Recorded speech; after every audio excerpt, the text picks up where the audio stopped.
한마디로 말해서 실제 작성한 걸 73개라고 하는 것은 빙산의 일각에 불과하고요. 국정원 직원 김모 씨 등이 했던 행위들을 종합적으로 보면은 공직선거법 위반을 적용할 수밖에 없는 상황이었던 겁니다. 빙산의 일각이었다는 건 무슨 의미냐면 검찰의 수사 결과 발표문입니다. 그대로 제가 옮겨놓은 겁니다. 보시면 아시겠지만 주로 수사의 대상이 됐었던 오늘의 유머 같은 경우에는 2012년 8월 이후에나 주로 활동을 했다. 그 전엔 아예 활동 안 했기 때문에 당연히 그 앞쪽에 있는 글은 없는 거고, 다음 아고라의 경우에는 모두 삭제돼서 확인이 불가능하다 라고 얘기를 하고 있습니다. 그리고 나머지 포털 사이트도 글이 삭제돼서 적출이 어려웠다. 적출이라는 게 뽑아내기가 어려웠다는 거예요. 자, 여러분, 다음 같은 사이트는 여러분들이 쓰신 글들을 다 삭제한 다음에 탈퇴를 하고 나면 그 글들을 찾을 수가 없습니다. 자, 셀프 감금인지 아니면 감금됐는지 잘 모르겠지만 국정원 직원 김모 씨가 이틀 동안 무엇을 했을까요? 자기가 아는 사람들한테 전화하면서 뭘 했을까요? 탈퇴하고 지우고 탈퇴하라고 했겠죠, 아마도. 그래서 활동 내역을 보면은 이 사건이 터진 다음날 오유 사이트만 해도 그 국정원 직원으로 의심되는 아이디들이 일제히 다 탈퇴를 합니다. 다 글을 삭제하고 다 삭제를 하고 탈퇴를 합니다. 그런데 재밌는 게 뭔지 아십니까? 오늘의 유머 사이트라는 것은 보통 사이트하고 달리 자신이 삭제를 한다고 해서 그 글이 삭제되도록 설계가 되어 있지 않습니다. 그 서버는 외부에서 검색만 안 되는 것 뿐이지 서버 내에 있는 다른 테이블로 옮겨갑니다. 국정원 직원들은 그걸 몰랐던 거죠. 그래서 자기네들은 다 삭제가 됐다고 믿었던 거예요. 근데 저희가 민변 소속 변호사들이 그 서버를 받아서 그 삭제됐던 글을 다 고스란히 살려서 검찰에 제출했던 겁니다. 그래서 실제로 그 73건은 사실 거의 다가 오늘의 유머 사이트에서 나온 것이라고 보시면 될 것 같습니다. 근데 나머지 사이트들에서는 엄청나게 많은 정치 관련된 글이 나중에 그 신문 나눠드린 거 보면 아시겠지만 나와 있듯이 삭제하고 남은 게 1900 몇십 건이거든요. 그러니까 선거 관련된 것도 엄청나게 많이 했을 것이다 라고 당연히 추측을 할 수 있습니다. 아까 그래서 말씀드린 게 빙산의 일각이라고 말씀드렸던 거고요. 73건은 다른 하나는 종합적으로 판단을 해야 된다는 것입니다. 그들의 행위를. 자, 오늘의 유머 사이트에 대해서를 중심으로 한번 살펴보도록 하겠습니다. 자, 오늘의 유머 사이트에 대한 기사 중에 이런 게 있었습니다. 4월 22일자 한겨레 신문에서는 이렇게 보도를 합니다. 경찰이 국정원 직원 김모 씨의 노트북을 뒤지다 보니까 A4 한 장짜리 분석 보고서가 나왔다. 근데 그 분석 보고서는 오늘의 유머의 운영 시스템에 대해서 분석을 하고 있었는데, 반대가 4회 이상인 글은 베스트 게시판에 올라가지 못한다. 반대가 10회 이상이면 베스트 오브 베스트 게시판으로 올라가지 못한다 라는 분석 내용이 나와 있었습니다. 여러분, 오늘의 유머는 크게 일반 게시판, 그 다음에 베스트 게시판, 그 다음에 베스트 오브 베스트 게시판으로 나눠져 있습니다. 일반 게시판에 있는 것은요, 많이 검색해봤자 1000건도 안 돼요. 그런데 베스트 게시판으로 가는 순간 10,000건, 15,000건, 많으면 30,000건 정도 가고요. 베스트 오브 베스트 게시판으로 가는 순간 기본이 3만, 많으면 10만까지 검색이 됩니다. 자, 이런 사이트에 직접 글을 쓸 필요 없이 박근혜 후보에게 불리한 글에는 반대를 달아서 박근혜 후보에 대해서 불리한 글을 일반 국민들이 많이 보지 못하도록 하고, 야당 후보들에게 유리한 글에도 역시 반대를 해서 일반 국민들이 못 보게 하면 충분히 목적을 달성할 수 있겠죠. 특히 오늘의 유머 사이트 같은 경우에는 야당을 지지하는 분들이 많이 이용하는 사이트로 유명합니다. 그래서 대놓고 지지글을 쓰면 티가 나요. 그래서 어쩔 수 없이 이렇게 분석 보고서를 통해서 결론을 내린 겁니다. 글을 직접 작성하기보다는 반대 행위를 통해서 이 사이트의 여론 환경을 만들겠다라고 한 겁니다. 그래서 이런 행위들을 한 건데, 이 행위에 대해서 국정원에서는 일반적이고 통상적인 국정원의 업무다 라고 보도자를 낸 바가 있습니다.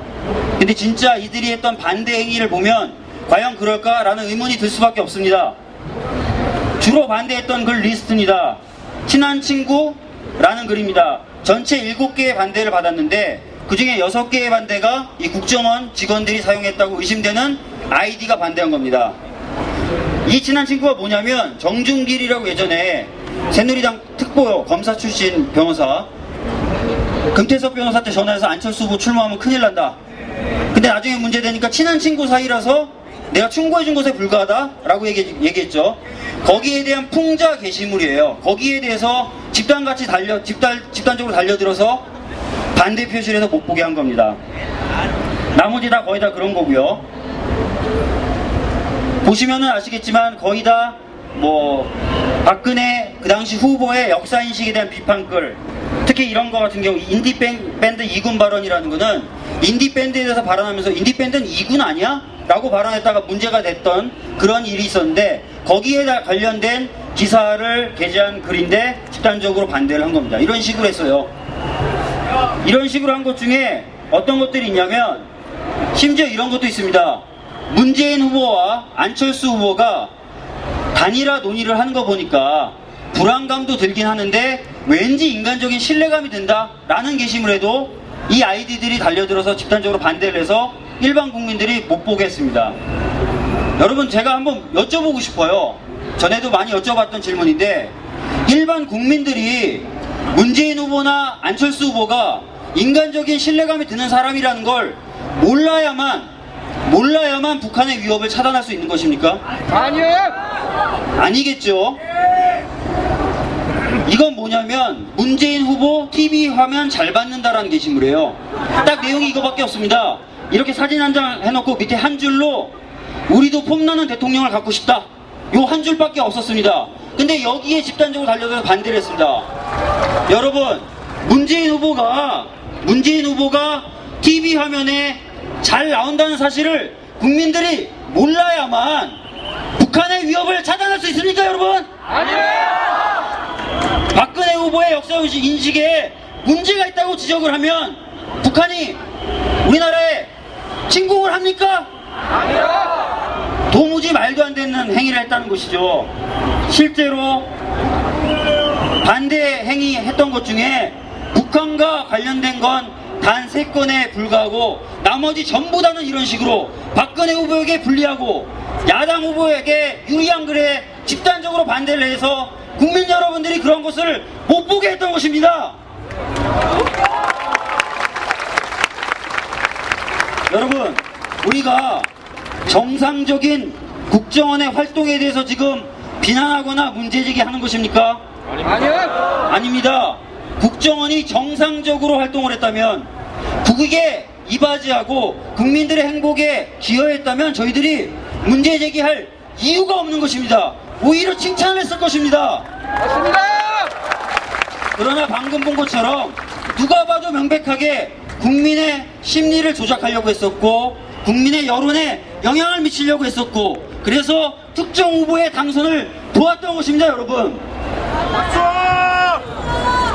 국정원이 일반인을 특히 가장해서 국민의 여론을 조작하려고 했었던 것은 사실 그 종을 부리는 국민을 심리적으로 조작하려고 했었던 것과 다를 바가 없습니다. 여러분, 나라의 주인은 국민 맞죠? 예. 국정원은 국민의 종 맞죠? 예. 근데 어떻게 그 종이 국민의 의식에 대해서 영향을 미치고 내가 생각하라는 대로 생각해 라고 할 수 있는 겁니까, 여러분? 안 됩니다. 여러분, 미국의 FBI라는 데가 있습니다. 그 FBI 초대 국장인 제이 에드가 후보는 무려 48년간 FBI 국장을 했습니다. 그동안 대통령은 8명이 바뀌었고 민주당과 공화당이 서로 정권을 나눠 가지기도 했습니다. 에드가 후보가 능력이 뛰어나서 과연 48년간 FBI 국장을 했을까요? 그 사람이 죽은 다음에 그 사람이 가지고 있었던 자료를 보니까 미국 국내 정치인들의 수많은 스캔들 정보를 가지고 있었습니다. 그걸 가지고 대통령과 직거래를 하는 등 막강한 영향력을 행사했다는 것이 밝혀졌습니다. 장막 뒤의 대통령, 밤의 대통령이라는 평가를 받았습니다. 여러분, 만약에 우리가 대통령을 아무리 열심히 뽑아도 국정원이 저런 식으로 뒤에서 좌지우지하면 그게 국정원의 나라지 국민의 나라입니까? 바로 이런 얘기를 못하게 하기 위해서, 이런 얘기를 하지 말라고 하기 위해서 우리가 지금 국정원을 비판하고 있고 박근혜 대통령 보고 책임 있는 자세를 가지라고 말